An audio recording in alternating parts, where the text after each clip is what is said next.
In today's video, I'm going to teach you how to bookmark on Substack. Bookmarks are a simple way to save posts you want to read later or keep handy for quick reference. The process is fast and happens right inside your Substack inbox, so you don't have to leave your reading flow. I'll walk you through it clearly, and by the end, you'll know exactly how to save a post and where to find it afterward.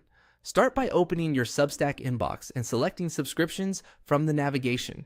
This takes you to the feed of newsletters and posts from the writers you follow. If you have a lot of subscriptions, give the page a second to load so you see the full list of recent posts. Next, move your mouse over any post in the list. When you hover on a post, a small set of quick actions appears, usually along the edge of the post preview.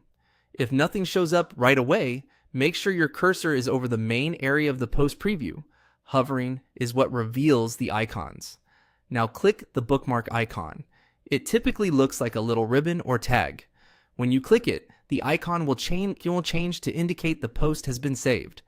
This doesn't alter your subscription status or notify the writer. It simply marks the post in your account so you can return to it quickly later. After you've bookmarked, look for the prompt that appears confirming it's saved and click View. This opens your saved items where you can see all the posts you've bookmarked in one place. It's a clean, focused list designed for catching up without distractions. Inside the saved view, you can open any post to start reading immediately, then come back to the list when you're done. If you accidentally save something, just click the same bookmark icon again to remove it. That toggle keeps your saved list tidy and focused on what you actually want to keep. A couple of quick tips to make this smoother. Hovering is key to revealing the bookmark icon, so aim your cursor over the title or main body of the post preview rather than the edges. And remember, bookmarks are tied to your account, so they'll be there the next time you return.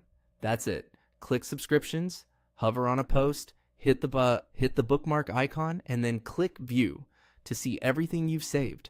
With this simple workflow, you can build a personalized reading queue that's ready whenever you are. Thanks for watching and happy reading.